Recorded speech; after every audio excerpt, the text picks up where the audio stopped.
Kami persembahkan program Santapan Rohani, terjemahan dari Renungan Our Daily Bread.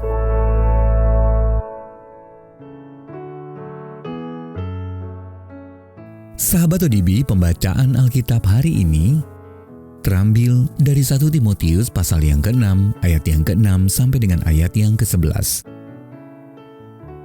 1 Timotius pasal yang ke-6, ayat yang ke-6 sampai dengan ayat yang ke-11. Memang ibadah itu kalau disertai rasa cukup, memberi keuntungan besar.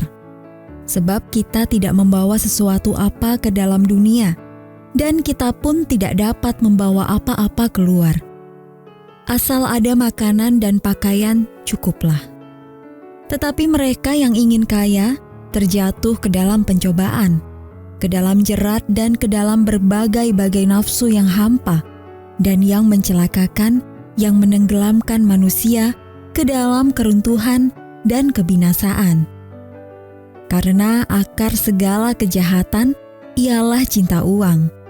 Sebab oleh memburu uanglah beberapa orang telah menyimpang dari iman dan menyiksa dirinya dengan berbagai-bagai duka.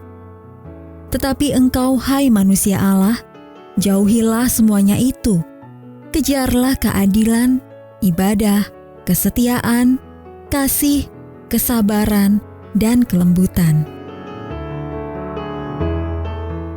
Ayat Mas Renungan hari ini terambil dari 1 Timotius pasal yang ke-6 ayat yang ke-6. Ibadah itu kalau disertai rasa cukup, memberi keuntungan besar. Renungan hari ini berjudul Fokus kepada Allah, ditulis oleh Adam Holz. Sahabat ODB, ketika memilih-milih cincin pertunangan, saya bisa menghabiskan waktu berjam-jam hanya untuk menemukan berlian yang tepat. Saya sering berpikir, bagaimana jika aku melewatkan berlian yang terbaik?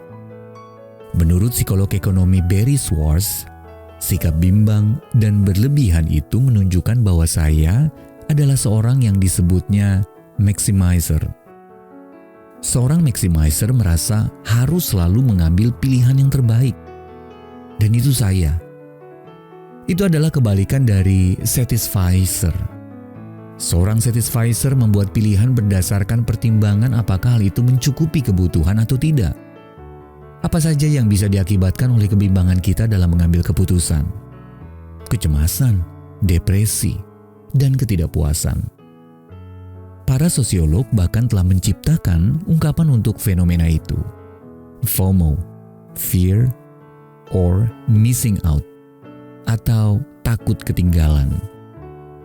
Tentu saja kita tidak akan menemukan kata maximizer atau satisficer dalam Alkitab. Namun kita dapat menemukan gagasan yang serupa dengan itu.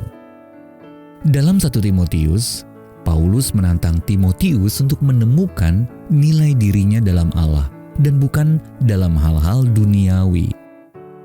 Dunia tidak akan pernah benar-benar menjawab kebutuhan kita.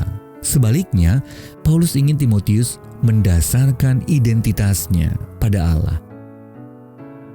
Ibadah itu kalau disertai rasa cukup memberi keuntungan besar. Paulus terdengar seperti seorang satisficer ketika ia menambahkan, asal ada makanan dan pakaian, cukuplah. Ketika saya sibuk menggunakan cara-cara dunia untuk meraih kepuasan, memang biasanya saya justru makin gelisah dan tidak puas. Namun ketika saya berfokus pada Allah dan melepaskan keinginan diri untuk terus-menerus dipuaskan, jiwa saya dibawanya kepada kecukupan dan kelegaan yang sejati. Sahabat ODB, apakah Anda melihat diri Anda sebagai seorang yang merasa cukup?